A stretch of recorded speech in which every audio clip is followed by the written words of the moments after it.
Welcome aboard! We will be your guides during this magical journey into the movies. It's the perfect job for us because we love the movies. It's showtime! Ready when you are, CB! Action! Welcome to Monoreel Radio, episode number 377. I'm Sean. And I'm Jackie. And we're here this week to review and discuss Atlantis The Lost Empire as it celebrates its 25th anniversary. I think the jury's out on this. Some people say it's an underappreciated classic. Some people say it's a cult classic. In any way, the word classic is used in there when describing Atlantis. However, oddly enough, in 25 years, neither you nor I have seen this movie. Yeah, I feel like this may have started as a cult classic, but much like Goofy Movie, it definitely dropped the word cult and it just has become such a revered movie in the Disney canon. And I can see why, just going in on a blind, thinking where we're at in the Disney timeline, right? Like, they're trying to veer out of the princess movies and we're doing things like Hunchback, like Hercules. The one before this was Emperor's New Groove. So they're definitely sort of like throwing things at the wall and seeing what sticks. But this was even more of a pivot because it's not a musical. Whereas the rest of those films were, even Emperor's New Groove, it has a certain, because of the dancing, there's a certain musical element to it. So this is definitely a step out of the comfort zone. Even though it is a lot of our major Disney players still working on it. Like, for example, this was produced by Don Hahn, who's had his hands in the Renaissance and all of those films that we love so much. But what's interesting about this to me, too, is that it's almost like retroactive doing an animated film like this, because you had so many of Walt's big adventure movies, like your Treasure Island, like your 20,000 Leagues Under the Sea. And it's kind of odd when you think in those terms that the live actions were out there first.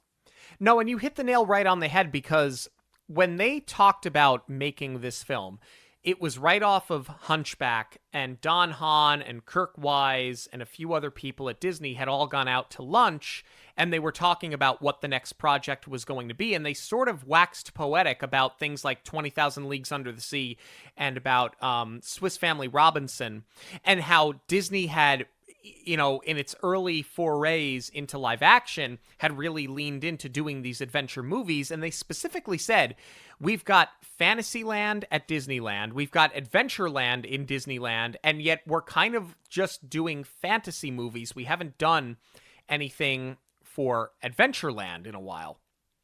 And then they started talking about some of the films that were formidable for them, and Raiders of the Lost Ark was one that they had talked about it.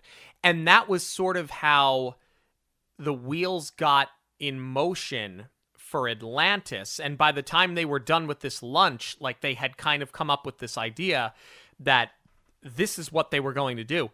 I'll be honest with you, like, for me personally, I only knew these characters, and it's funny to say out loud, because I've only been into Lorcana for the last year and a half, maybe 2 years, closer to a year and a half. I knew these characters as they were popping up on the screen. I recognized them from the cards, and it's sort of it's sort of interesting for me, being somebody that was sort of on the tail end. When you think about age, I was on the tail end of the target demographic for this, but to be recognizing these characters, and I knew Milo was Atlantis, the rest, and Kida, just because like I remember them from the trailers.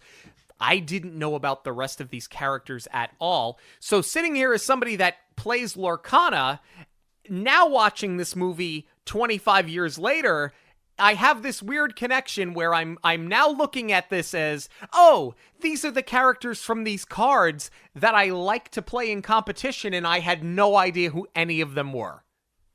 For me, I think this film is definitely conflated with Treasure Planet, but I do very much know who Milo and Kita are on their own. And I'm sure that we're going to talk about this. I know them more because this is where we get to like cult following status. You remember when we discussed Robin Hood and you had told me that there was like a big to-do online with Robin Hood being like too sexy. Yes. And I was taken aback by that news, but since then I've seen it more and more on the TikTok, with, as the youngins say. I feel like Milo and Kita are sort of in that realm. Like they are very crushable characters for people. And I'm sure very formative to a lot of teens.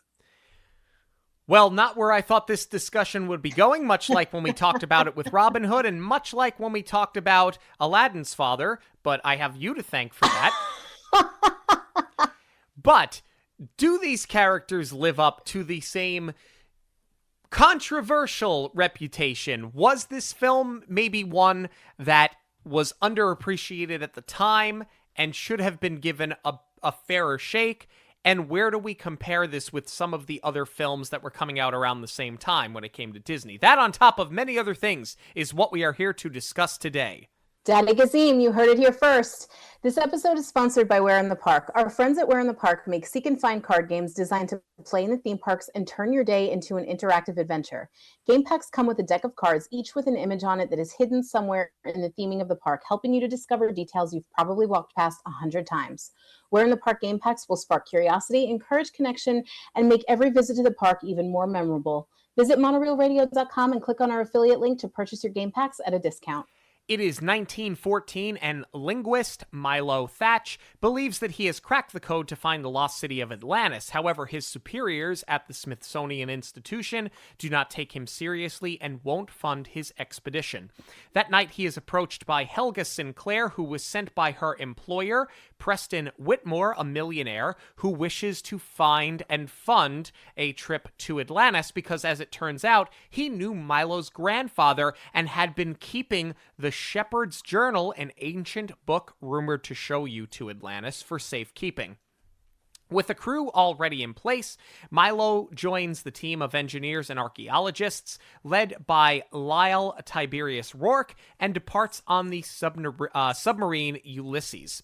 As they approach the lost city, the Ulysses is attacked by the Leviathan, a mechanical beast that destroys the submarine and kills most of the crew. They enter a cave with Milo leading, as he's the only one that can translate the journal and the ancient language, and turns out they are being watched in the shadows as they do so. As they close in on the city, Milo realizes that a page is missing from the journal, and he wonders how they can find the entrance to Atlantis. One night, a swarm of flies attacks their camp and sets it on fire. Milo is separated from the rest and injured, but healed by a mysterious woman with magical powers. He follows her and stumbles upon the lost city of Atlantis. The remaining crew members find him, as do the native Atlanteans. Sinclair tells Rourke that the discovery of the Atlanteans changes their mission, but he assures her that it does not. The mystery woman, Kita, introduces them to her father, King Kashakim. However, he wants them to leave. He wants nothing to do with them. Rourke convinces him to allow them to stay for one night and rest up so that they can leave in the morning. The king agrees, but bickers with Kita, who only wants her people to live outside of their ruins because they have fallen on hard times. She takes a liking to Milo, who realizes that she is over 8,500 years old and she is illiterate. And seeing that Milo can read her ancient language, she wishes to use him to help her search for answers and help the people of Atlantis. She introduces the crew to life in Atlantis and explains that they are not thriving despite how things look because they are technologically advanced. Kita takes Milo to a mural for him to translate as she tries to find the bright light that took her mother years ago.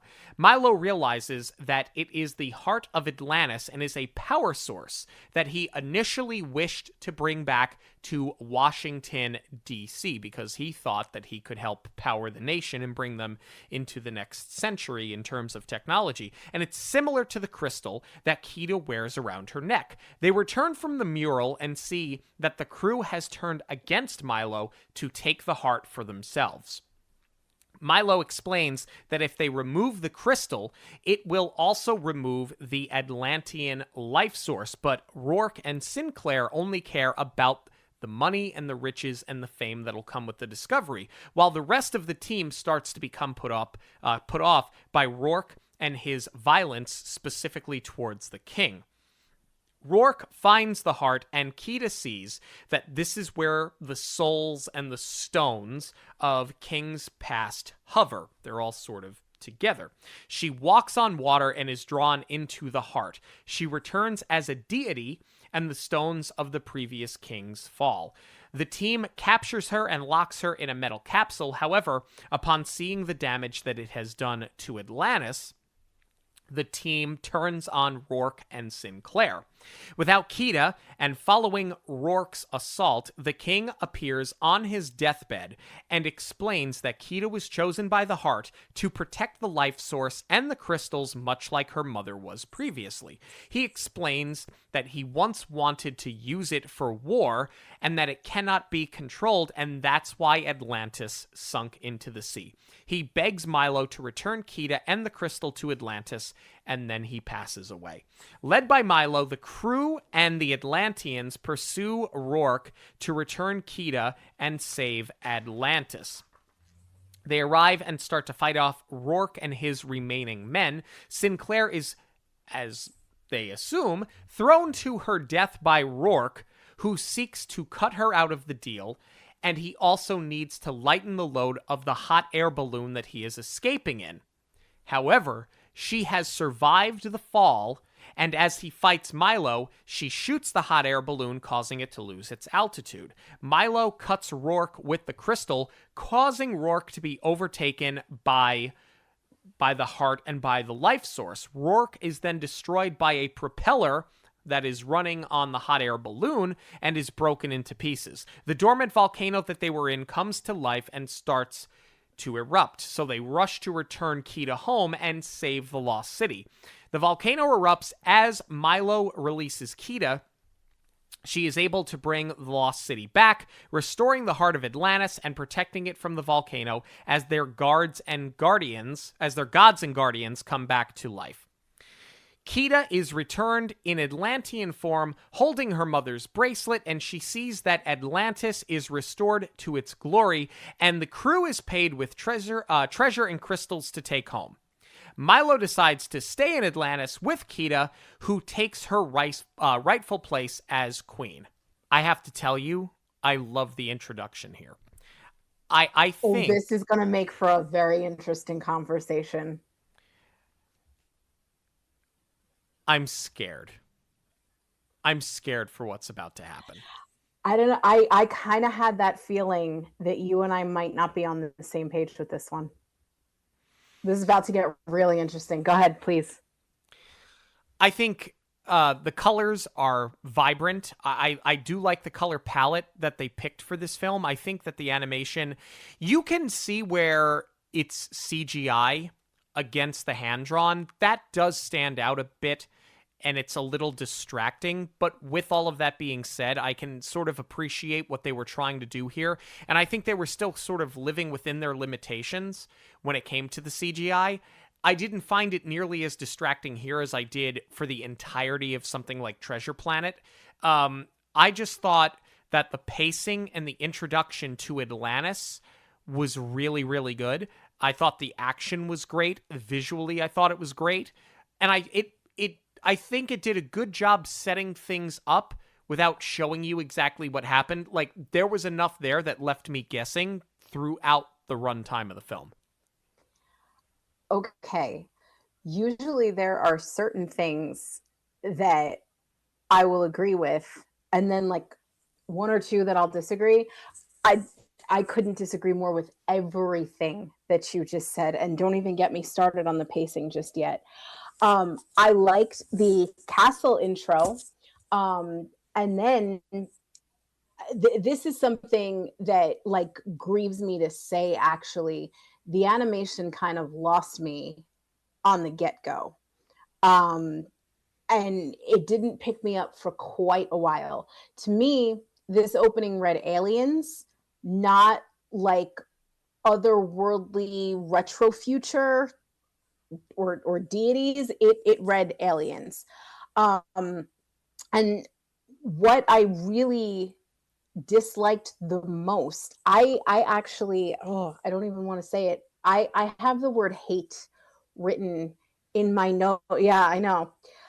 Sean's face right now. When the wave comes, there is such a harsh line. It cuts right across the frame. It's just a wall of water coming towards the screen. The wave isn't like cresting, like, and prior to this, Disney has animated water so beautifully.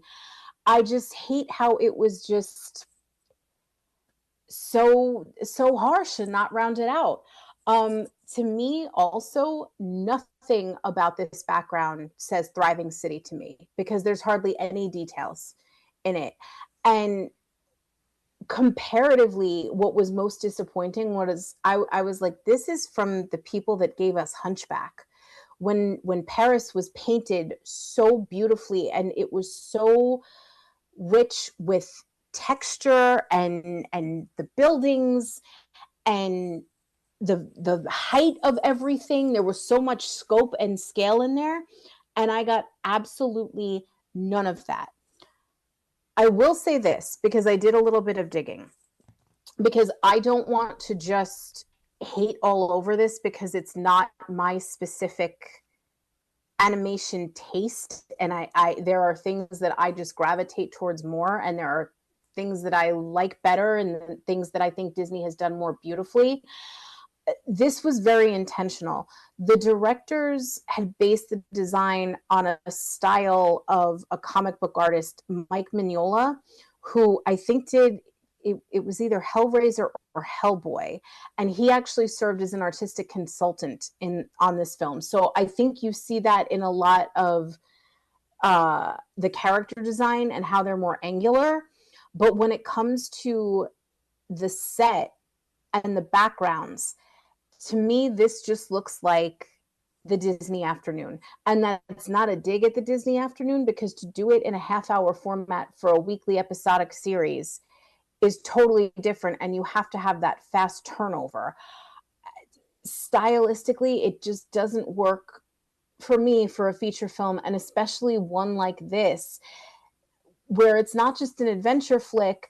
You're going to discover the lost city of Atlantis. It is the thing of legend. We all have like a vision of Atlantis in our mind. So now you're going to bring it to the screen. Like, you have to deliver on it. And it just didn't for me. You mentioned the pacing. I really didn't like that. And I think that also might be from the animation for me as well. I feel like I just never settled into the film. I feel like it doesn't breathe from the beginning. And sometimes that works in an action movie. And you could argue that this is action adventure, sure. But I just feel like we don't really get a second to breathe for character intros. You've got this great opening museum shot. I think the crowds here might be recycled animation from 101 Dalmatians, or maybe Aristocats. But there's definitely, it does not match the animation with the rest of the movie, which is why I'm inclined to think it is recycled. And then we meet Milo, and I just feel like his whole intro is so rushed, and we're blowing through it. Part of that comes from him talking so fast. Where I do think it breathes a little bit, or it starts to, is this great misdirect that he's talking to a fake audience. I had figured that out by like the third shot, when they cut to the audience and nobody's really moving. But But that was really smart because it's a visual cue that nobody is taking him seriously. And then they doubled down on that with the furnace and these memos canceling the meeting that he's supposed to have. So this was the first point where I was sort of starting to come around to it, but I felt like it took a while for me to get there. And certainly not on the first viewing. It was the second one where it started to hook me. Yeah, I think his intro was great. I said to you after the first viewing, I said, I feel like there's something here that I'm really gonna love, but I don't think I got it this time. But I feel like now that I know what I'm walking into, when I'm watching it with the second set of eyes, and I sort of know what to anticipate, I feel like I'm going to pick more up. And that was exactly what it was for me. I felt that, and it is Michael J. Fox is voicing the character, so it's neurotic Marty McFly. And so that was a little distracting for me when we first met Milo. But by the time we were able to watch it the second time through, or I was able to watch it the second time through, I was sort of able to put that to the side and just accept Milo for Milo. Once I was able to do that and I didn't conflate the characters anymore, it made for a more pleasant watch. That was one of the things that was most surprising to me. I didn't even know it was Michael J. Fox. I mean, obviously, as soon as I heard him, but that was one of those moments where I was like, how has Sean never seen this? It's Michael J. Fox, for crying out loud. But this is the thing. They're starting to develop him as kind of like this nervous Nelly, because he's he's got to rehearse this presentation, make sure that I think it's twofold. I think he's a little bit nervous about speaking in front of the crowd, and obviously we're going to learn how big the stakes are. But by the time he chases everybody down, this letter of resignation that he has as a backup plan if they don't give him what he wants, like this sudden chutzpah is kind of unmotivated. I feel like we just don't know him enough yet for him to make such a bold move. I don't agree with that. I think that I think the nervous energy isn't doing him any favors because he doesn't come off with conviction. He comes off as hysterical. But I think that once you see how passionate he is, and it could just be the performance by Michael J. Fox. I think once you see that he's passionate, when you realize that he's passionate, and certainly after you see how much his grandfather meant to him when he goes and meets Whitmore, who's lovable from the start, and I wish we would have had more time with him. But when you meet Whitmore and you see that Whitmore knew the grandfather, that he respected him, that he's been holding the journal for this long, and he has basically set up Milo's out the entire time, and I think that's what it is. Because every single time Milo goes, oh, but I have to do this, Whitmore's like, yeah, we did it already. Okay, but I have to do this. Yeah, it's done already. To the point he's like, but my cat, and the cat's already in the house. Like, Whitmore knows what to expect. Knowing Milo, he wants this so badly, but left up to his own device, he's going to drag his feet because he knows he wants to take the leap of faith. He just doesn't know how to do it yet. I think once that all sort of came together, and I didn't get that the first time around, admittedly. It wasn't until the second time that marriage really came together that I realized that the pacing and the development for this character is spot on. It's just very, very quick. Yeah. I wanna unpack what you said about Whitmore a little bit, because I love that he is the all-knowing eccentric, and that was all he read to me the first time around. But then as we peel back the layers of the onion, I was sort of like, was he the brains behind this whole operation? Are we supposed to have a sense of whether or not we should trust him in the beginning? And I think the same goes, we sort of skipped over it. Same goes for Helga. This was a great character intro for her. I love the femme fatale out of the gate. She was giving like sort of the Jessica Rabbit in all of the right ways. And then I love by the next time that we meet her, she's got a completely different aesthetic. And like 2001 immediately, tell me it's 2001 without telling me it's 2001. She was Helga Croft, as in Lara. Yeah.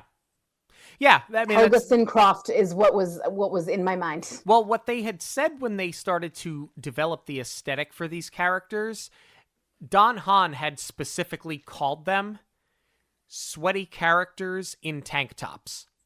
Like, in their mind, that's what the adventurers, that's what they were. They were playing off of that idea. Like a Raiders of the Lost Ark, like a Tomb Raider. This is what they were going for. And to that point, they knocked it out of the park aesthetically. Oh, yeah. It tracks. I thought that once we get to the Ulysses and meet the crew, I thought all of this was great. I think the look of the Ulysses is really cool. I thought the introduction to the crew was really, really fun because, again, it didn't click the first time around. Because the first time around, I'm like, oh, these are the eccentrics that we're going to fall in love with, or at least we're supposed to, like in Mulan. And anybody that's followed this show for long enough knows I can't stand Mulan. I just don't think it's a good movie. I think it's vastly overrated. And I'm thinking that this is just a retread of that. Later on in the movie, when they turn on him, and eventually they turn back, but when they turn on him, I'm like, oh, wait a second. You set up the last hour of us trying to fall in love with these characters, and in some instances we do, and so does Milo, all for them to become villains, albeit they're villains for 5 minutes. It doesn't last very long. But the bait and switch, when you know that it's coming, makes their introductions even better. If I have one criticism of this movie that I'm going to get out of the way now, because I don't want to repeat it every single time I have a criticism, because this is sort of, for me, it's the underlying factor. You need to watch this movie twice. That's my problem. You have to watch this twice. If you watch this movie once, I don't think it's very enjoyable. I think you think it's enjoyable, but you can't say that it is. Too much happens through the second viewing where you go, oh, now it makes sense. That doesn't mean that the movie's bad, but I should be able to just sit and watch a movie once from start to finish and want to watch it a second time. Not because I felt like I missed something, but because I thought it was that good. Yeah, it's almost like you don't know what you enjoyed about it that first time. Yeah. I wondered how much of it was, when I watched it the first time, I said, how much of this was because I enjoyed it, and how much of it is because I've been told so many times how good it is? Yeah. Yeah, no, exactly. And with that in mind, the first time I got through it, I was like, I really couldn't put my finger on the pulse of whether or not I liked it. And I think that was it. It's like, I know I'm supposed to like this because, everyone loves it. Everyone says it's so great. And of course I'm going to like an adventure story, but I just couldn't figure out what it was that I was bumping on and what I actually did like about it. And even still, I feel like I don't have a lot that I relate to. But I'm hoping to figure more of that out as we get deeper and deeper into the conversation. To touch on what you were saying about the crew, I love that the first time we meet them, it's on paper in Whitmore's book, and we learn that this is the crew that had helped Milo's grandfather find the journal. And that was another reason that I really wasn't sure if we could trust Whitmore or not, because having the journal just handed over like that with a fully funded expedition, it did seem a little Deus Ex Machina until you realize that Rourke double crosses Milo and that he was essentially set up. And again, that goes back to what I said of do we or do we not trust Whitmore? But those two aside, talking about the rest of the team, I love that they're all archetypes, but they do take it one step further so that these characters don't fall flat. They give them such rich backstory and such big personalities. They do feel like very much fully formed people. And I like that they sort of pull from the rest of the lands in, if you're thinking of Magic Kingdom. Like, we definitely get Frontierland from Cookie. I feel like Mrs. Packard is a little Tomorrowlandish because she's very techie. And she reminds me of Roz because she's always on the intercom. But I love the runner with her friend Margie. I think that's hysterical. Cookie gives one of my favorite lines in his open: beans, bacon, whiskey, and lard. And it's Jim Varney, so it just sounds incredible. Interesting about Rourke, when they're about to head out, Milo says how this is going to be such an exciting adventure, and Rourke says it's going to be enriching. He tells us everything that we need to know right then and there. And then they actually had another character that they cut because they wanted to have a big ensemble cast. His name was Zoltan, and he was supposed to have like magical powers. I think that was a smart move because there is so much other fantastical going on. I'm fine with it as it pertains to the Atlanteans, but I think if somebody from our world, from the early 1900s especially, going into Atlantis with powers, I think that just would have gotten too muddled. Yeah, I agree. I think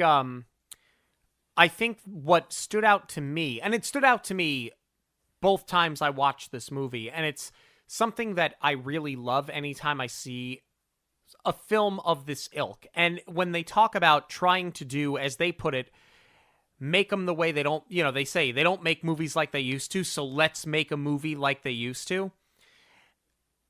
When they started referencing the Bible and the book of Job, when it came to sort of the legend of some of the things that they were looking for and some of the threats that were posed, I immediately thought of Raiders of the Lost Ark. I immediately thought about Ghostbusters, because Dan Aykroyd did that in Ghostbusters too, when he talked about things like the Old Testament and the Sumerians.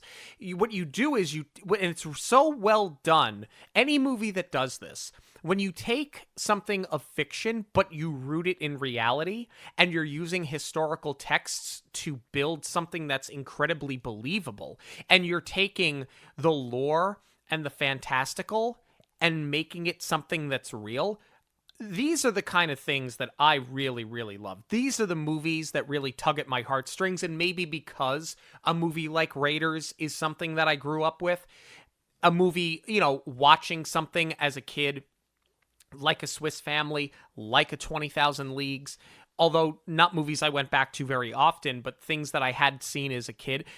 Like, I watch this now, and I think to myself, God, I would have loved this so much.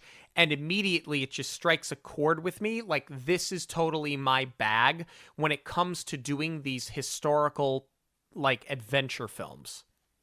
Well, I think you kind of have to, right? You have to ground this in reality in some way, because this isn't like, it's not like a Mars Needs Moms, where you're going off into outer space and you know that that's going to be more of like a sci-fi adventure and you're going to have to suspend your disbelief. We're going subterranean here. So I think you still need to have some connective tissue to the real world. And I think that was actually something that Don Hahn had said in an interview. It was a couple of years ago for the 20th anniversary. The overarching theme in this, and what the filmmakers looked to, was Walt himself and what he called the plausible impossible. And I think that's where we really see it here, like you were saying, with all of like these biblical references. It's giving us as the audience something tangible to latch onto that is rooted in reality.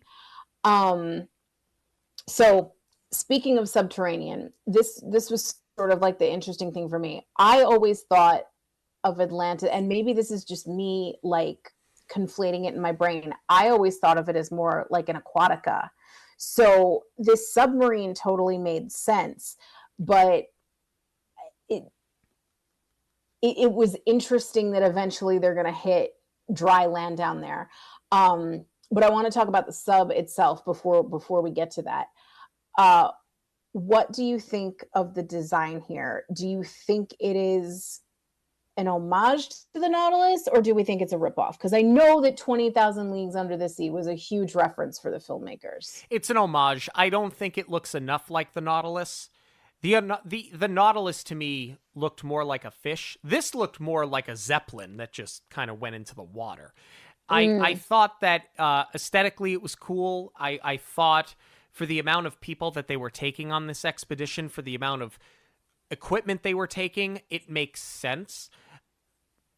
It looked more blimp than it did submarine, but I thought some designs you could say you're pulling from 20,000 Leagues, but I never for a moment thought, oh, this just looks like the Nautilus extra large. This isn't the supersized Nautilus.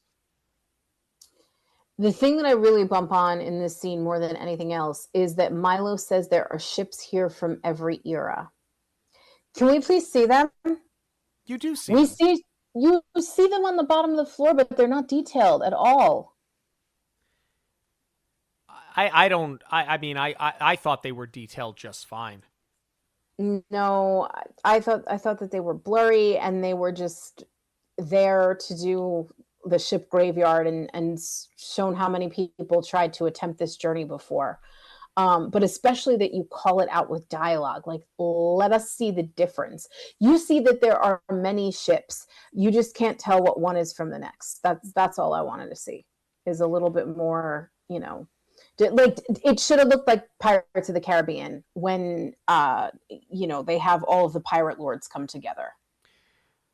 In this moment, it's the first of two instances where I have to question, why did this happen and why are we doing it out of convenience? And that's when this Leviathan comes to life and it attacks the ship. Now, I believe that was something that Milo said was referenced in the book of Job.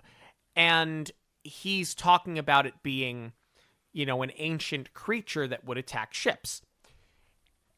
And what they learn when it does attack is that it's actually a machine, which would have made sense if the Atlanteans were controlling it.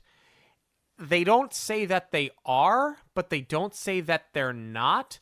But I have to imagine that they're not, because the Atlanteans didn't know how to use a lot of their own technology until Milo was able to translate things. So why is this machine functioning? Who's controlling it? And what purpose does it serve other than to be an obstacle? Bingo. I do like that it is a machine and not an ancient monster. Like this is when everything started to like flip in my brain as far as everything I expected this movie to be. So I do appreciate the machine, but you're right. For continuity purposes, it shouldn't work because the Atlanteans don't know that they need to keep their hand on to power it. But I think you can kind of get away in this case because they also said when they're explaining the powers of the crystal that the crystal sort of worked as an AI where it learns things. Yeah. So if this is something that sort of had life on its own, and it's, even though it is a machine, it's not a car or a flying vehicle, this could have been something that had life that they brought to life and made it into a machine. I don't know exactly, but I'll buy into the notion of the crystal is powering this one because it learned what to do. The other thing that I thought was a miss here was when Milo's flipping through the journal and they're trying to find the heart of Atlantis. And Rourke is really sort of pressing him for answers. Milo says that they're missing a page from the journal, right? They can't find the page, and it jumps. Here's the thing. Milo had a page from the journal in his original pitch to the Smithsonian when he was trying to get them to fund the expedition. So, but he acts like he has no idea where this page is. That's problematic for two reasons. Number one, you know exactly where the page is because you have physically had it. And secondly, you know what it says because you were using it in a pitch to get funding to go find this yourself. Yeah. It's too on the nose. Yeah. No, you're exactly right. We haven't talked a lot about the journal, though, because that really is a cool piece, other than the continuity error that it poses now. The writing and these drawings, this was something that was really interesting. The readable and speakable language, which we're going to hear more of from Milo in just a few moments, that was created by a linguist expert that had also worked on Star Trek to develop that language. And then the Atlantean alphabet was designed by their visual development artist, Josh Emerson. So they worked together to create what it was going to look and sound like, which I think is pretty cool because, you know, that's why it's so poignant later on when you find out that Keto can't read it. But it would take both of those elements to develop a made-up language. I thought that was pretty cool and very, very well thought out. Yeah. So naturally, everything goes awry. Their sub starts to take on water from the Leviathan, and they escape. This idea that they're all seasoned pros and they're calm under pressure, I think really works, juxtaposed against Milo being the nervous Nelly character. But other than a sense of urgency to evacuate, I feel like there's no fear from this team in a very precarious situation. And like, we're going to learn in just a few moments that they're only in this for the money. So maybe they, you know, I mean, obviously they knew what they got themselves into, but like, I feel like it's lacking the survival instinct here because they're all just like, yeah, whatever. And it's like, even though this is a paycheck for you, there has to be something in your mind that fears the danger in this moment right now. I don't know. I think I got the feeling from them that they're all basically mercenaries. I don't think that they're afraid of most things. I think to them, this is just, it's another paycheck, it's another adventure, and it's sort of just what they do. That's fair. So now we get to the entrance to the highway, which Milo knows from the book. I feel like this is so lackluster, again, with the backgrounds. Like, this is your big intro to Atlantis, which is going to become a character in and of itself. Like, I just needed more from this. I mean, here's the thing. The cave itself, as they're making their way to the Lost City, I see what you're saying with it sort of looking bland.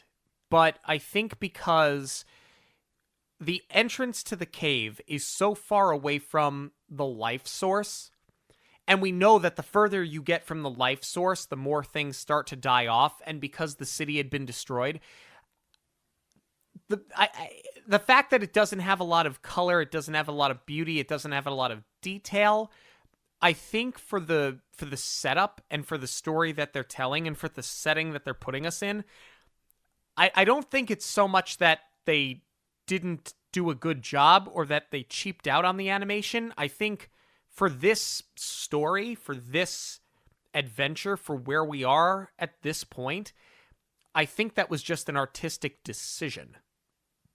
Oh yeah, no, I'm not suggesting there should have been like a wow factor pop of color. I'm just saying I thought it would be like a little bit more grand and a little bit more detailed. But you make a very good point that the farther out you go, the worse and worse it's going to get. So I'll definitely look the other way there.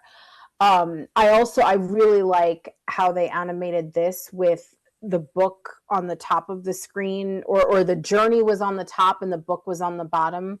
I believe the Muppets call that traveling by map, if you will. Yes. So I thought that was pretty clever. I thought that was cool. The other thing, you could make the argument, you don't need a lot of detail here because this is a dialogue heavy scene, because this camp out, after they've hazed Milo, now they start to include him, which, to your point, what you were saying before, it does get really interesting the way that this team keeps flipping back and forth, because they hazed him, now they've accepted him, but they know they're going to turn on him too, because they know why he's here.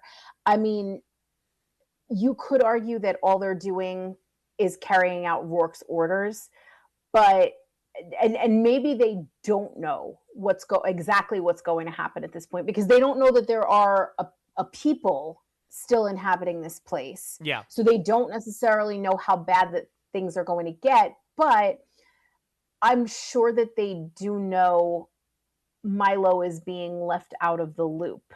And they're trying to extend the olive branch by opening up. I love all of their backstories. This is where they go from archetypes to fully formed people. Just, the flower shop and Audrey and her sister, she's 24-0. Yeah. And about to have a huge I love that whole thing. The dialogue's hysterical. The writing is really great. Good. Across the board from every single one of them. The only part where the writing feels very contrived is that these bugs create fire. Yeah, it's like you have so many explosives, and Milo is so clumsy, we could have very easily just had an accident here. I think that would have really dumbed that character down. You've already had him drink, what was it? Not nitroglycerin, but he drank something that they needed for explosives. No, that was a joke. I don't think it was. I don't think it was, because they call back to it later. Which is why I thought it was a joke. At first I wasn't sure, and I thought he really drank it, but because they call it back, I thought it was to keep ribbing on him for believing it. I think that you just can't make him the butt of the joke too many more times. Because this is where you're starting, the movie's going to take off in the next 5 minutes. So I get what you mean, but I'll give you this. It's odd that these things, these like literal fireflies, are going to do this. And then when you see them again later, they don't do it. And they, to the point where they even comment like, oh, these are nice when they're not life-threatening. So yes, I'll give you that. If you're going to do it, stick with it. It can't be one thing one time and something else another time. Yeah, no, I agree. I guess I'm still thinking about Milo a little bit, because like he's led this mission so far, translating everything. And then in just a few moments after this fire, he's going to prove himself even more invaluable by fixing something that Audrey can't. Right. And then later he's going to go on to fix the Atlantean vehicles. So like, this is where, to your point, they can't make him the butt of the joke, but I wish that they had done something else here to establish how capable he is and that he's underestimated instead of the write-off as a clumsy nerd. I think that you needed to bring him in either direction a little bit more, no matter what it was. Like, lean into the nerd and then have him surprise you, or have him really be the underdog and have them keep ragging on him a little bit more. But the fact is, you've sort of leveled him at this point. So I feel like there's no more build from here. Well, I think that they try to they try to build on him once we get introduced to the Atlanteans. I do like the introduction to these characters. I like that they are sort of watching from the shadows, and they're not just going to attack to protect. I do like that they're sort of lurking, and I like that we get to see the crystal's power right away with Kita when she actually heals Milo. I think that makes them a lot more interesting because, you know, I'm not trying to be politically incorrect here, but you've seen movies like this, and then these characters are the savages, right? Like, it becomes something it's played out, it's a stereotype. You don't want to do it with these characters. And that's the risk that you would have run if they would have just been violent for violence sake. Right. I'm glad you bring that up now, though, because this was something that I want to hit on. They were very careful to pull from a lot of different cultures because you're doing that with the writing, you're doing it with making up this language. They wanted to look at cultures that grew out of nature. And, you know, like Disney loves to do their site visits and their research trips. So here's where they kind of back themselves into a corner because they can do that with the cave exploration. And that's where they got these caves to look, you know, so real. But now, once we get to Atlantis, you have no basis for comparison anymore. Like, that's where, you know, the 1900s stuff, all the submarine stuff, that's all, like, I believe they went to the Smithsonian to see what they were using at the time, like for communication and all of that. Like, all of that looked great. But here's where you're kind of taking it into your own hands as far as what the people and what the Atlantis itself is going to look like. So I think that they did a great job especially because Pocahontas was only a few years earlier. You kind of have to have this pulling from many different places. And I think it was really smart that Disney did that because it's a fantastical world, but also I feel like this was an early stab for them at inclusivity by not making it all about one thing and making it a blend of so many so that all these different cultures can maybe see some of themselves reflected back. And they did it in a subtle way. They did it without glad handing themselves the way that they do now when they try to do something like this. This is where I think they really knocked it out of the park, except for Atlantis just has no wow factor for me the first time we see it. Like, this should have been the Neverland reveal, and it just was not.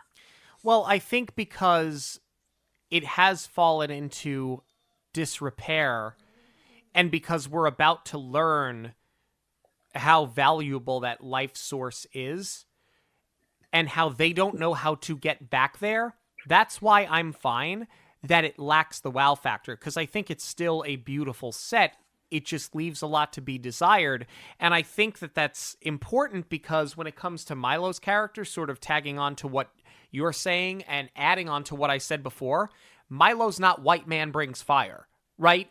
Because you've seen this in so many movies and they didn't do that here. He's not white savior. Correct. Yeah. What he is a linguist that can read a language that they don't know how to read. And if you think about it, it's actually quite sad because the king is really the only one that probably could read it, but they're going to tell us that the king is sort of towards the end of his life. Who knows if he even knows what he can read at this point? And Kita gets to the point where she explains, we've gotten so far removed from what we were that it's become a dead language even for us, because when this happened, she was a child. She didn't even know how to read. So anybody that did know how to read is gone. They never passed it down. Their own language is a dead language, and Milo's not a savior. You can tell that he's a tool for her. there's a point where you don't even know if you can trust the Atlanteans. So they do a really good job here. You don't know if you can trust the crew. You don't know if you can trust Whitmore. You don't know if you can trust Rourke. You don't know if you can trust the Atlanteans. The only person that you're pretty sure you can trust is Milo. Right. No, and that's the interesting thing too about the Atlanteans is that they need this team just as much, if not more. Yes. I do want to circle back to what you said though about Atlantis looking a little bit decrepit. That's not my issue. I'm fine with it looking like a falling civilization. It's the details. That's what I'm saying falls flat. This was supposed to be a thriving city, so it should look grand even if things are toppled over. And there is a way to do that. Like think about Tim Burton. He makes these decrepit or abandoned things pretty. So you can still do that ugly pretty thing. It's just that there's no detail. That's what I'm missing here. Yeah. Sure. That makes sense. But yeah, no, I totally buy the notion that it's going to be falling apart a little bit. You know, it sunk. Of course there's going to be some damage, but there's just a way, like, I think that's it. Like it just comes in later, like when Milo and Kida are doing the tour here, which by the way was so reminiscent of like Ariel and Eric once Ariel gets to land, and Pocahontas leading John Smith around. It was giving me like all the feels in all the right ways. But to your point, that's the thing. It's not white savior, and it's not that they need each other. I love that this relationship that Milo and Kida form, it's based on such a mutual respect. Like they really grow together. Yeah, and I think that's important because the romance in this between the two of them seems legit. It's one of the more believable ones off the rip. When you compare to a lot of other romances that you've seen between prince and princess, not that he's a prince, she's a princess, but it's not played out. It's different, it's unique, and it's believable. And then I think the tour that we get around Atlantis and seeing the way of life, I think that's where the sets really shine through. I'm wondering if part of the reason why it loses detail is because, by and large, those backgrounds, those are more the hand-drawn. I don't think it's a lot of the computer art. And I think that for them to beautify it the way that they do later on, that becomes very clear that that's the computer art. And I'm wondering if, for the sake of dimension, and more likely the sake of staying within budget, if they just didn't use the computers to build the backgrounds out like they do towards the end of the film. Yeah. Like the underwater scenes, to me, that's the best animation out of this whole movie. Before we get there and the relationship developing more, I love how it starts out with this like who's on first style runner with, so Sweet is the doctor, but doctors aren't always sweet. Audrey's sweet and she's kindly, like, so funny. Yes. Again, really great writing in the dialogue here. Yeah, I mean, I think the dialogue throughout the entire movie is really well done. There's not a lot of like cringy moments. There's not a lot of here we go again, this is played out. There's not a lot of trope. I feel like the writing in general for something that's, it's not based on lore, right? Like it's not a fairy tale that Disney's taking their crack at. This is something that, I mean, yes, you can say there's lore in the lost city of Atlantis, but past that, everything about this is totally original. So I think the fact that they were able to accomplish so much where the writing is just so fresh. Yeah. Like it really was. And to me, it's an achievement. It makes this movie, it feels so different. It feels so modern contemporary. especially as it pertains to Kita. Like, she's so deep, but she doesn't speak in riddles. Like, she says, she's explaining what their situation is to Milo when she learns to trust him and opens up to him. She says, we're like a stone that the ocean beats against. Yeah. I loved that. Yeah. Another quote here is, the heart of Atlantis lies in the eyes of her king. This was right in plain sight all along, because you have that statue of the chief and the water is pouring out of its eyes. So it told us exactly where the heart was. How hard did you have to fight every time you wrote a note about the heart to not write the heart of Te Fiti?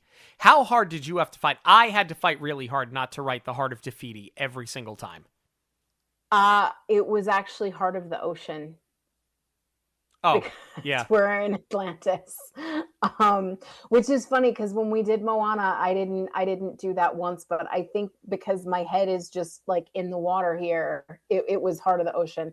And this is a rare occasion that I typed my notes out, so it was muscle memory flowing out very naturally. All right, let's move on here and talk about where we get sort of a large twist. And it doesn't last for very long, because we're getting towards the end of this tour. Milo is starting to translate this mural for Kita, and as they come up to the surface, we see Rourke is there, he's got his gun. Helga's with him, she's got her gun. We already know this is coming. Everybody's got a gun. But that's the thing, Negan. Everybody's got a gun. That, to me, was heart-wrenching. When Cookie has a gun, when Sweet has a gun, when Mole has a gun. All of these characters that they build you up to love have turned on you. It put a pit in my stomach, and I rooted for it at the same time. Because like I said before, we've seen this before. This is just the same stuff that you would have done in Mulan, except you flipped it on its head, and this is not the ragtag fall in love bunch. They're all the bad guy. What a refreshing take on this concept. I wouldn't necessarily call them bad guys, though. I think they're conflicted. And I think that's what stops them being from archetypes, which is what I appreciate. No, I really liked that I was still able to root for them throughout this moment, because I've come to care about them so much. It's a really great moment. And then, I love when Rourke is putting the pressure on Milo to figure this out. And he's like, why don't you translate? And I'll wave the gun around. The line read from Michael J. Fox is just impeccable. It's really, really good. And I like how Milo has that moment where he goes, I thought this was a battery. You thought this was a treasure. And we're both wrong. That's not what this is. And Rourke doesn't care, because to Rourke, he's like, I got hired to do a job, I'm doing it. I mean, yeah, I'm going to get wealthy over it, but I'm paid to do a job. I came here. The other thing is, and he doesn't call it out, and he just sort of doesn't have to, but if you look at it rationally, he also lost 200 men. 200 really good men. We kind of skipped over that before, but that was a big note of mine, that he delivers this really stoic speech, and you buy that from him because he has to be the leader, right? Like, he can't get emotional about it. But at the same time, it also pays off here in this moment, because in actuality, he doesn't really care about anything except for the money.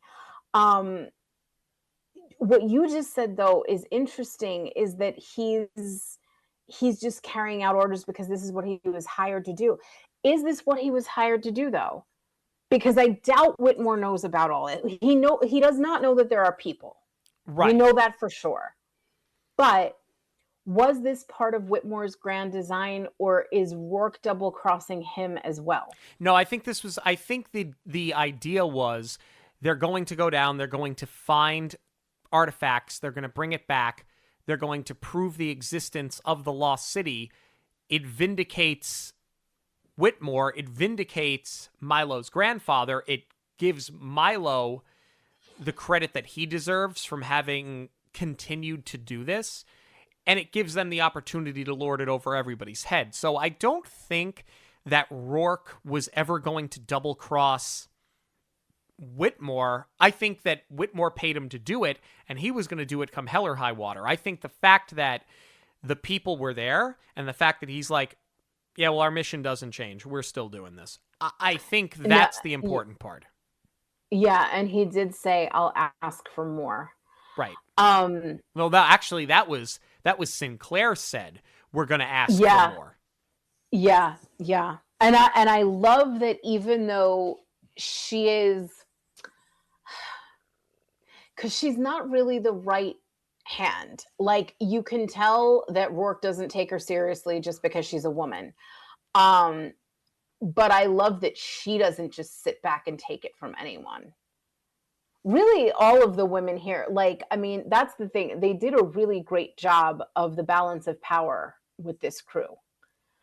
So now, Kida,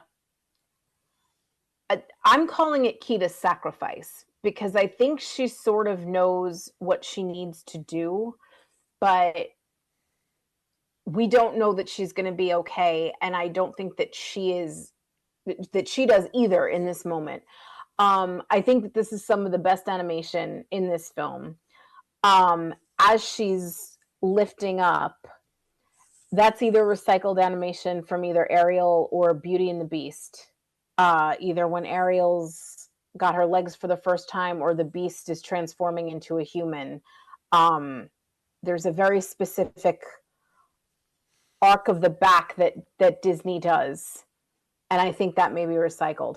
What's interesting here, though, I really just don't like the cut. Milo tells them not to touch her, and then the next thing you know, she's captured. How? Yeah, one of the handful of times that there's a little bit of a continuity error that you can certainly call out. I think that that's reasonable. To comment on what you just said, yes, I think that the animation here is spectacular when she comes back as that deity. I think she looks great. I think what I loved about this was that her father talks about how you're picked, the heart picks you, much like it picked her mother. And I love that the father says, like, I made a mistake with this too. I think it's so important that the king made a mistake, and that the king was vulnerable, and that it put his society through this because of his mistake. Like, again, that a twist that you don't see coming. Well, that's also why I'm calling it Kida's sacrifice, because she knows that her mother was taken from her, sort of. She doesn't know that it was for the greater good. So that's what I'm saying. She doesn't necessarily know that she's coming back as a deity. She doesn't know that she's going to be okay. Right. So that's why I'm looking at it as, you know, she sort of gambled everything. Speaking of gambling, they've all got guns pointed at him, and Milo starts calling out the team, and this is when they switch sides. They elect to stay behind, but to do what? Like, they don't try and stop Rourke, even though they know that he's going to blow the bridge, because they helped him do it. Right. So, like, I don't know what the plan is, other than, good, we get to say we did the right thing and die trying. I think that's really all it was. I think it was act now, think later. And they just happened to get lucky that Milo knew how to operate those vehicles that nobody else knew how to operate. I love what Sweet says here. I followed you in and I'll follow you out. You know, especially after all of the hazing, it kind of confirms that they saw something in Milo all along. But what I wish is that, you know, this is the first point that anyone really besides Whitmore starts talking about Thaddeus and where Milo gets a chance to learn about his grandfather from the people that did go on an expedition and got the journal with him. So yes, Milo having the journal has been his motivator all along, but I just wish we got more of the grandfather element earlier on, because that's where Milo's moments, those sudden moments of bravery, like this, when he calls everybody out for, being willing to wipe out a civilization. It's like, where did that come from? This sudden outburst. I mean, like, yes, you're standing up for doing the right thing, but you've been painted into a corner as this nervous Nelly. So it just seems unmotivated, and I don't know where it's coming from. If we had this reminder about the grandfather, and it didn't have to be, because the dialogue is so good, it didn't have to be so heavy-handed as like, I see so much of your grandfather in you, it just some sort of story, some sort of connective tissue back to the grandfather would have been enough to be like, okay, this is why he's pushing through and standing 10 toes down on what he believes in. I love what happens with Sinclair and Rourke, where it's honestly, it's the only like predictable dialogue, but it still works, where the hot air balloon that they're on, which is like a hot air balloon meets a rocket. It's like sort of how it looks, where they can't take off. They can't get altitude because there's too much weight, and she's gotten everything off that she can. And she's like, we need something else to whatever. I'm making up I'm paraphrasing. We need to lose more weight. And he's like, who's going to jump first? And then he throws her off. Like, I love that she got a few kicks in on him, though. Yeah. But I love it for him because, like, she was the ride or die the whole time and die. Like, or so we think, because there's some continuity errors. There's some question marks left with her, too. But I love that he went for it. I think, because at this point, you needed to go from somebody hired to do a job to a villain. Because if I'm being honest, I have not thought this whole time that he's a villain. I look at he's somebody that was hired to do a job and he's going to get it done. When he throws her off of this thing, now he's a villain. Absolutely. Well, no, he was willing to wipe out an entire civilization. That's a villain. He's very much a parallel of Governor Radcliffe. Whose voice, by the way, I think is somewhere in here. There's so many familiar voices. We'll talk about that when we get to the cast. But I love that Helga gets her moment, not just giving him what he deserves and kicking him, like straight up roundhouse kicking him to the face. Like, this is her big, like I said, her Helga Sincroft moment. It's very much Lara Croft, with the swinging ponytail and all of that. I was hoping that she would survive to make it out with the rest of the team and ultimately go against Rourke and end up on the right side of things. But to your point, yeah, we can't confirm the kill, but I love that she's the one who takes Rourke out. Well, I mean, Milo does, but I love that she shoots down this aircraft. And it's like, if I can't have a piece of this, no one will. Yeah, but that's the thing, right? Like, we know that she shoots it down, so suffice to say she survived. When the movie was over, I actually rewound it and went back to see if they showed her, like, loading up the ship with the crew as they were leaving Atlantis and leaving Milo behind. I'm like, they clearly had to have planted her in there. Like, she's leaving with them. She's nowhere to be seen. So where did she go? Why? She basically has been left in Atlantis. Because you don't see her. You don't see her again. See, you don't see her in that moment, but the aircraft plummets to the ground and then the volcano explodes. I think she gone. but it's neither confirmed nor denied. It's like a superhero movie. Yeah, but I don't think that she survived the volcano eruption. Helga Sinclair will return. In Avengers Doomsday. Yeah, exactly. There's too many question marks. If we don't see it, it didn't happen. Milo cutting Rourke with the glass was kind of unexpected. I liked it. As was this transformation. It was good. It was really good. Where the life source takes you over. Yeah. Like, I don't know why I like it so much, because like the color that he turns isn't even a blue that's consistent with the life force at first. And it seems so out of nowhere. But I do like this whole sequence a lot. Yeah, it's somebody it's like somebody who's unworthy touching an infinity stone. Exactly. And then, you know, as I said, the volcano erupts and we get Atlantatron. Yeah, but I'm okay with Atlantatron. Yeah, I don't hate it. I love that glowy blue. The molten sequence, though, it looks cool, but you needed to intercut with the characters.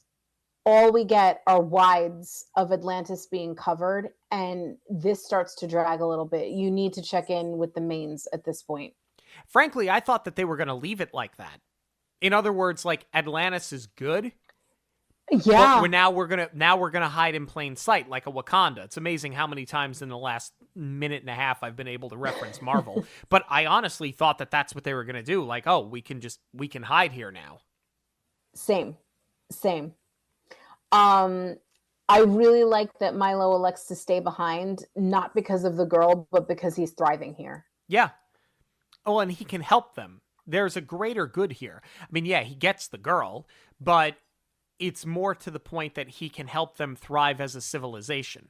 I also really love that Whitmore is going to cover this whole thing up. Like, he all let them keep their souvenirs. They all got rich. They all have a piece of the crystal, but he's got an alibi for everyone.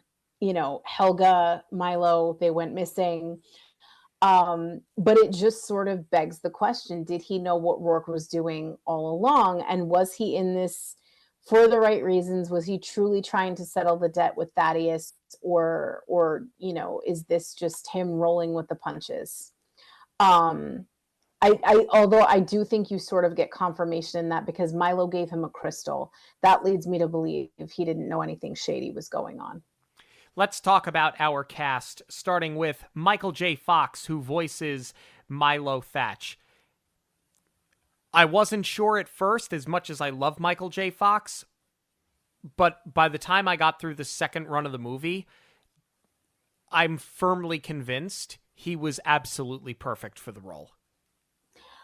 I agree. I don't know what it was about the first viewing. Maybe I was just like in an odd mood, but I wasn't sure if it was working.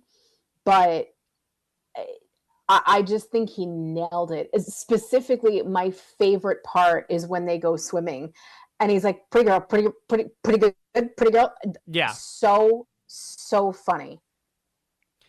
Then you've got James Garner playing Commander Lyle Tiberius Rourke.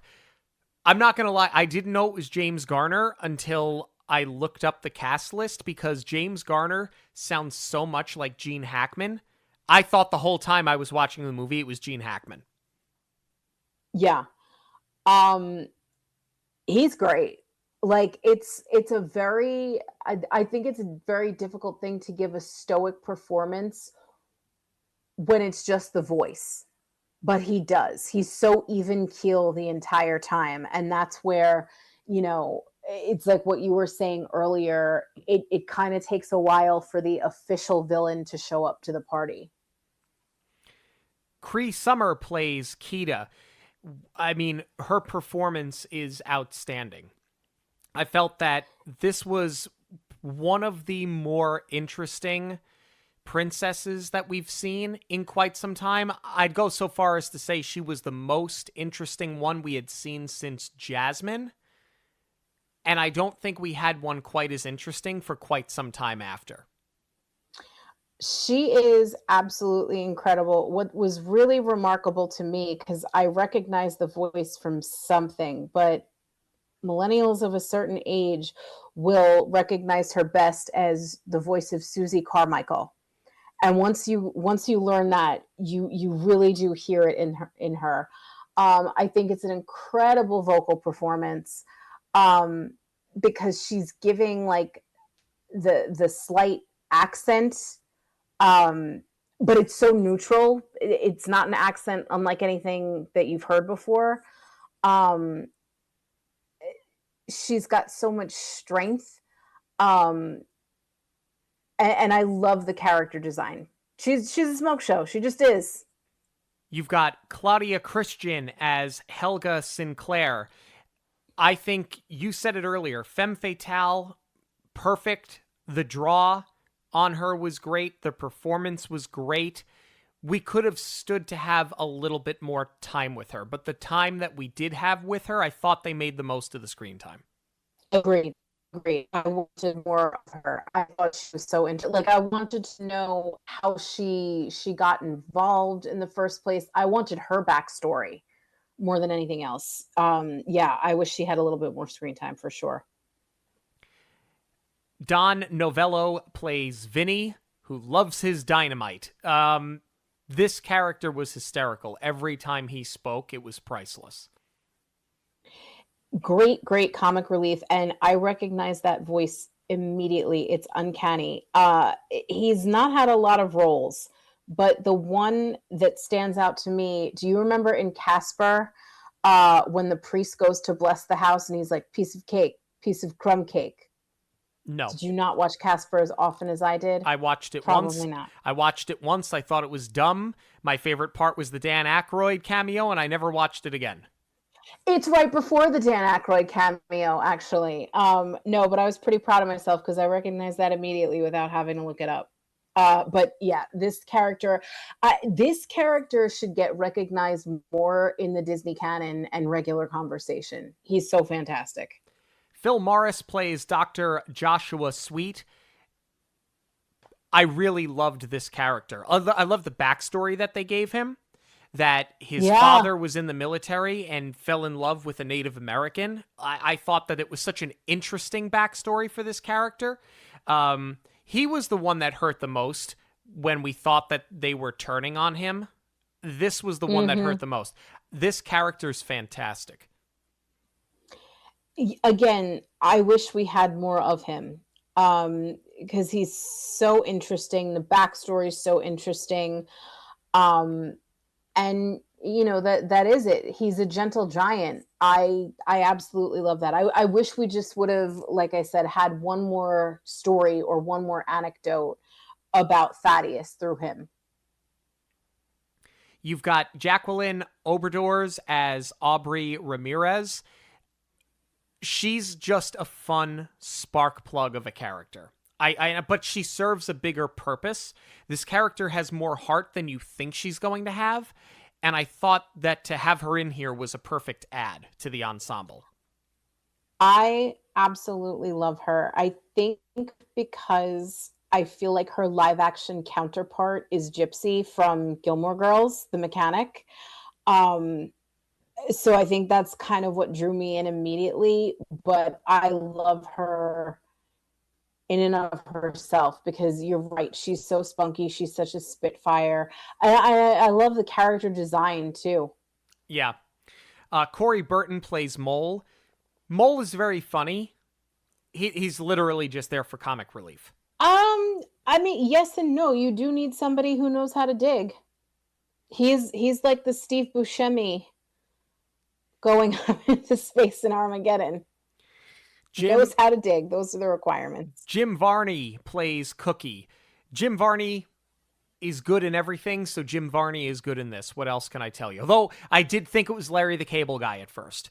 And I thought, oh, did Larry the Cable Guy do something before he did Cars? No, it was just Jim Varney, who sounds a lot like Larry the Cable Guy in this movie. And I thought it was Blake Clark, actually. But no, I was happy to see Disney have him again. John Mahoney plays Preston Whitmore, the eccentric millionaire. I couldn't tell you whether or not the casting was great. I mean, the performance was very good. I think I just love this character as a whole. I do too. Yeah, I love the eccentric, but I think this is perfect casting because the role that I know him best in is Frasier, Yeah. and I feel like that was sort of the character in Frasier too. He was always a little bit eccentric. We talked about Mrs. Packard earlier, played by Florence Stanley.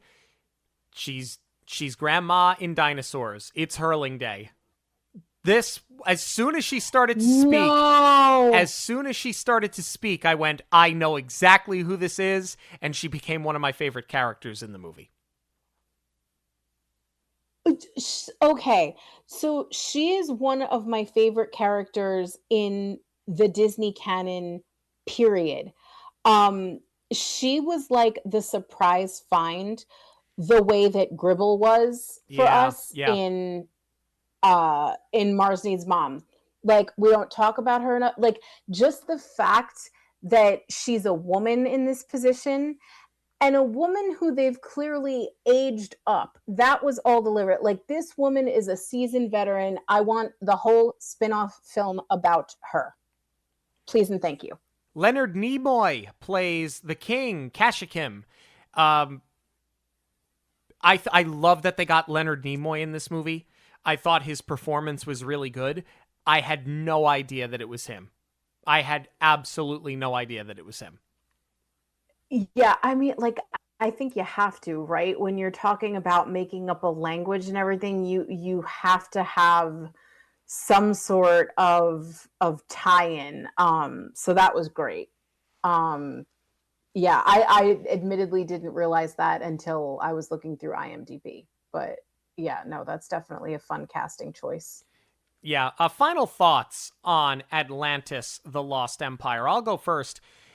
With the exception of a handful of warts here, where it left a lot of questions asked and perhaps there were some continuity problems, this movie, to me, is fairly close to perfect. I think the animation is beautiful. The ensemble cast is fantastic. For a completely unique, original idea, they made it so much fun. I thought the pacing was great. Had this movie come out 2 years earlier or 10 years later, this would be one that would be in my rotation all of the time. But because of where it fell, because I was just getting out of that Disney phase of my life, I was 15 when the movie came out, it was just out of reach. I regret waiting 25 years to have seen this movie. I think that of the movies of its time, I think it is one of the better ones. I think it's definitely better than Treasure Planet, though I don't think it's as good as Hunchback, because I think Hunchback is just so brilliant. It's not better than that. But I think of the other movies that came out around this time, it's one of the best, if not the best.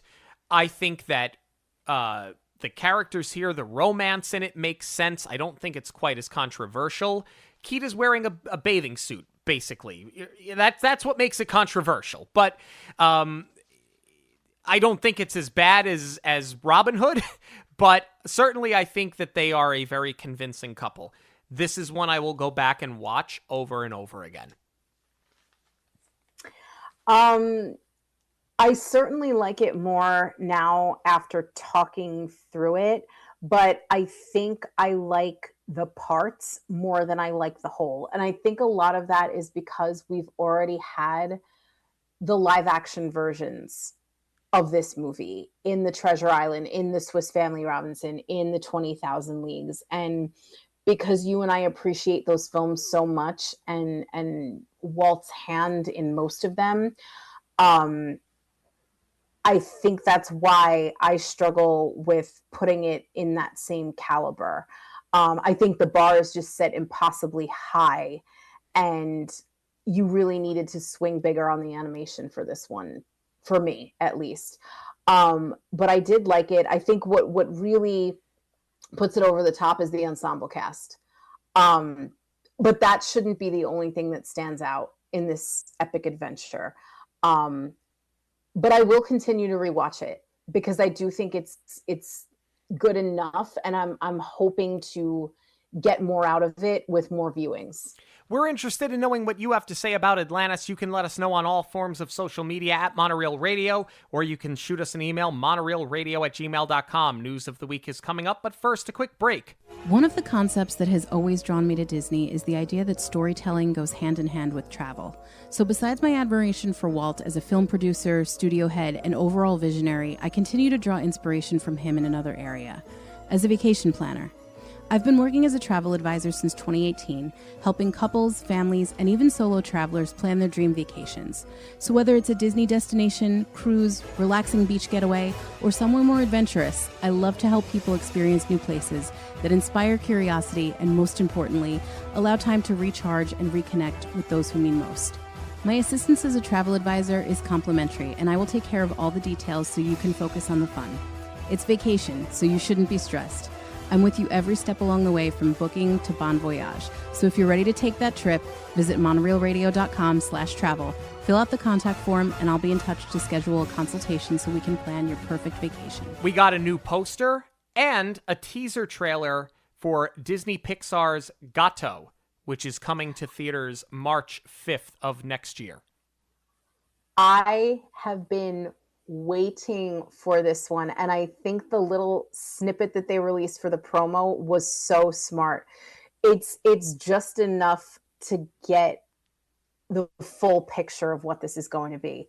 Like, on paper, when they announced this film and what the premise was, I thought it was brilliant. This just delivers even more on it. I think we just have such a full picture already. This one's going to be so much fun. Yeah, I agree. It's going to be a blast, as is your invitation to Human Day in Monstropolis. What a great... I mean, leave it up to Disney Imagineers to find the story and have the immersive experience make sense. You, as a human, are invited to Monstropolis, for humans understand monsters are nice. Human Day. It's an acronym. I love that they do this. I love that they are allowing the creative storytelling, and it's not just, oh, you're in this place you're not supposed to be in because it's such a big deal that a human got there in the first place. Instead of just having it as a park that you walk through and something that you see, like, they have to pair it with a promotion to put you there so there's continuity in the film. This is Disney Imagineering at its finest. It's so smart. Like, this is what all of the best elements of the attractions are. When you're invited in and you're part of the show, it doesn't have to necessarily, like, yes, it is immersive, but this is so different from what they did with Toy Story Land, just that, like, the idea is that we're shrunk in Andy's backyard. This makes us part of the story even more. And I love that we didn't have to jump through flaming hoops to figure out what that date is going to be, because it says it very clearly, August 15th. Do you think that that's going to be cast or AP previews, or do you think we'll be general public by then? We'll be general public by then. I don't think they would have put that out there if it was going to be previews. I agree. I kind of feel like that would be a little misleading to only have, like, a date for select groups and not for everybody. So, great announcement. I feel like we are returning to form here in the best of ways. Yeah, it's one of these things where I look at it and I'm like, I don't understand why you didn't have this done a month and a half earlier to capitalize on summer vacations. But then again, knowing how attractions are prone to break down, especially with the frequency in which they do for the first few months that they run, I guess they didn't want to run into that problem in the peak of tourist season when the kids are taking summer vacations down here. That's the only thing I can think. I'd rather them take their time and get it right. Yeah. Thank you so much for joining us this and every week on Monoreel Radio. Monoreel Radio will always be free, but there are many ways that you can support the show. Please give us a rating wherever you listen to podcasts. Join the conversation on social media at Monoreel Radio on all major platforms. Share your favorite episodes with family and friends who may enjoy them. And of course, book your next trip with Jackie. Links to everything can be found at monoreelradio.com. We all get one story. Make yours a magical one. On behalf of Monoreel Radio, we'd like to thank you for joining us. We'll see you at the movies, the stuff dreams are made of.